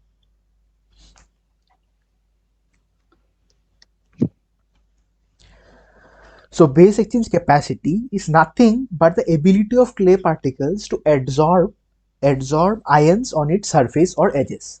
Okay, so it is nothing but the capacity to accommodate, that is on the surface to absorb. So it is nothing but surface chemistry problem, right? So we have learned in class 11th and 12th surface chemistry, there was a chapter. So it is nothing but surface chemistry problem, adsorption, okay, not absorb, it's adsorb the surface. What is the ability of clay particles? What is the ability of a clay particle to absorb, okay, certain ions on it surface or edges? Edge, it might be face or edge, okay, anything. Okay, this is the definition of base exchange capacity. Okay, I will just write it down. Ability of clay particles to absorb ions on its surface or edges. This is my base exchange capacity. Okay, now let us solve this problem. So we need to see, it is given that 100 gram of dry clay soil absorbs 80 milligram of calcium. Okay, so what is 1 milli equivalent? 1 milli equivalent means 1 milligram of H plus. Okay, so H is monopolar, okay, one ion, H plus. And what is calcium? My calcium is 2 plus, right? If my calcium is 2 plus, and what is the atomic weight of calcium? Atomic weight of calcium is 80, right? Sorry, it is not 80, it 40. is 40. Yeah, 40. So if 1 milli equivalent is equivalent to 1 milligram of H plus, then it will be equivalent to how much? 40 divided by 20 milligram of Ca2 plus, that is 20 milligram of Ca2 plus. Okay, in milli equivalent terms we are representing. Milli equivalent is nothing but this one in terms of hydrogen ion, one weight of hydrogen ion representing everything. Okay, okay, one equivalent is equivalent in terms of hydrogen, it's 1 milligram. In terms of Ca2 plus, it's 20 milligram. Okay, that is 1 milli equivalent. Okay, now in the question it is given 80 milligram of calcium is adsorbed in 100 gram of clay. Okay, so 100 gram of clay adsorbs 80 milligram of calcium. Okay, right? So what is my base exchange capacity? Means how much can my 100 gram of clay adsorb? So it is nothing but 80 by 20 milli equivalent per 100 gram of clay, that is 4 milli equivalent per 100 gram of clay. So since 100 gram of clay adsorbs 80 milligram of calcium, the base exchange capacity of the clay is nothing but 80 by 20, that is 4 milli equivalent per 100 gram of clay. Okay, so it was given to us a 100 gram clay adsorbs 80 milli. What we are doing is we are nothing but we are representing this see this 100 gram, it's given that it in terms of milligram of Ca2 plus, right? So what we are doing is we are just representing this milligram in terms of milli equivalent. Okay, okay, milli equivalent, why you are representing in terms of milli equivalent? If we represent in terms of milli equivalent, 1 milli equivalent is 1 milligram of hydrogen. From there we can find out the quantity of hydrogen, right? So nothing, just we are doing it is that this Ca2 plus, see 100 gram of dry clay soil adsorbs 80 milligram of calcium. This is the base exchange capacity. Okay, this base exchange capacity we are just representing in terms of milli equivalent. Okay, so before we are writing 100 gram of clay adsorbs 80 milligram of Ca2 plus, now we are writing 100 gram of clay adsorbs 4 milli equivalent of ions. Correct. Now it's given that 5 cubic meter of this clay 5 adsorb 4 milligram of hydrogen. Okay, so 100 gram sorry, yeah, so 100 gram of clay can adsorb 4 milligram of H. So you found out here that 100 gram of clay can adsorb 4 milli equivalent. So 4 milli equivalent means 4 milligram of hydrogen. Correct. 4 milli equivalent means 4 milligram of hydrogen. So 100 gram of clay can absorb 4 milligram of hydrogen. So how much can 1 gram absorb? 1 gram can absorb 4 by 100. Okay, so this 4 by 100, uh, see 100 is in milligram, right? So we, if we convert it to kg, what will it be? It will be into 10 to the power minus 6, right? It will be 10 to the power minus 6. And this where is that? This gram, this 1 gram, if you want to convert it to kg, it will be how much? To the power minus 3. Okay, now how much our 75? So this one finally becomes 1 kg. Okay, by this, so 75 7500 kg of clay can absorb 4 into 10 to the power minus 6 by 100 into 10 to the power minus 3 into 10500. Okay, so which is nothing but 0.3 kg of hydrogen. So the 5 cubic meter of our clay can absorb 0.3 kg of hydrogen. So by this, so say you have two clay. Okay, you encountered two clays. One clay can absorb so see, one clay 7500 kg of one clay can absorb 0.3 kg of hydrogen, and 7500 kg of other clay can absorb 1 kg of hydrogen. So by looking, It shall be, sorry to interrupt. It shall be 1500, right? which one? It shall be for 4 into 10 to the raise minus 6 into 1500. We are Why working for 50. 7500? Now That our is question, density. Density density is into 1500, na? volume. Okay, okay. Yeah. So then 1500 we are multiplying with this 5 cubic meter. Okay, Okay, so okay. this gives my 7500 kgs. Okay, so say you have two soils. Once for one soil, you know that for 7500 kg of my clay, 0.3 kg of each can get adsorbed. And for other, you can say that you have another clay for each, you know that for 7500 kg of your clay, 1 kg of hydrogen can get absorbed. So by looking at these numbers, you can directly say that my second clay is more active. Okay, so it has the capacity of more adsorption, means it's more reactive to its environment, it's more reactive in its aqueous solution, it's more active. Okay, so that's the thing. I hope this is clear. So in the assignment, exactly same problem was given, I think, just the values were changed. So I guess that this is clear to you. Okay, so if there is any more doubt, you can ask me. And I hope the main, see, this problem what we discuss now, this base exchange capacity, these are not important. The main thing is, most important thing is soil classification. This is required every time, even like everywhere in every interviews for everything. Like first question they will ask soil classification, like basic question. One of the basic questions they ask is from soil classification. So this is very very important topic.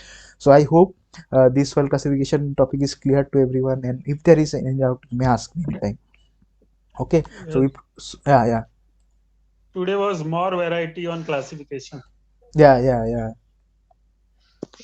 because the chapter What happened? uh, Sorry, uh, what happened? Ashish? This assignment for this week we submitted last week, yeah, right? yeah, And we are working, we are getting more yeah, variety and more understand. understanding. Our Mm-hmm. understanding gets clear later. Yeah, I understand. So, Actually, I understand the problem, because I think they should have given the assignment. I don't know. It's not in our control. You are correct. That only after the discussion, either see in Sunday also one discussion is there, right? So either in any either is one discussion should go, then only you should be allowed to give the assignment problems. Submit it. Then only, yes, I understand the problem, because see your dead now. I think you need to submit your assignment 3 tomorrow, maybe. right. But the discussion will be only held in next week. I understand the problem. So that is some, I think, some this logistic issue from their NPTEL side, maybe. I am not sure, because we Ma- are ma- just, ma- Main problem will be scoring will be less in yeah, assignment day. understand, understand. I understand. You can do one thing, just in the discussion group, you do one thing. Everyone of you just write there that it will be helpful if like this is held from like the discuss. Like you can do one more thing, but it will be better that you ask the course TA also to, like, if when you go through the problems, na, when you go to the lecture after that, if you have any doubt, you can also ask the course TA about the problem, because see, I don't have any control. Whatever time and date has been given to us, so we are taking this, right? So I understand the problem. You can do one thing, you can just write in the course group, the discussion group, that it will be better if this is the assignment date is like adjusted with the discussion date. So this thing you can write, and I think I will also, if possible, I will speak with coach T or someone else in detail. Actually, we don't have contact. Once the beginning of the session, like they have given us all the dates and times, so we need to follow that schedule. But your problem is genuine. I understand the problem. It is actually very correct, because if tomorrow would have been the submission for this assignment 2, it would have been better, right? Right. So I understand the problem. But what to do? We have to follow whatever has been given to us. Understand? Okay, then. Thank you, And sir. also, Very nice. yeah, Very. you're welcome. Thank you, sir. It Yeah, was a excellent lecture. thank you, thank you. If you have any doubt, okay, you have my email ID, okay, you can email me anytime. That is also you can do. And one more thing is, do you have the link of the YouTube channel? Okay, there I will upload everything. If you want to see the problems again, okay, you can see the problems again also, like see these videos again. Do you have the link? Yeah, Yes, yeah. sir. We got yesterday deposited. So in that link, Yeah, there are one the Google previous Sheets, I also. think, was there. Right. Yeah. So there, that will, the previous videos also, this one also I will upload today, so you can see anytime, and this presentation also I will upload. Okay. So I hope this is clear. Everything is clear. So next, now we will by, like, the topics will be going to get more interesting. Okay. Next we will be starting, I think, soil compaction. So that is more better than soil. The main topic in this subject is shear strength and all. Okay. This is tough and very, like, mechanically very uh, strong top. You need to be a little like mechanically strong, like in solid soil, solid mechanics and all to understand. So that is very good topic. The shear strength is the main thing. Okay, so after please study properly, and this I think from compaction onwards, like all many these are also important topics, but these are very basic. So now from compaction onwards, the topics are like more like main in depth, where we'll be going into more depth of like proper soil mechanics. Okay, thank you. I hope it was good, and I hope you liked this presentation and it was beneficial to you. Yes, yes. Okay, thank you. Have a good day. Thank you, sir. Thank Thank you, sir. you.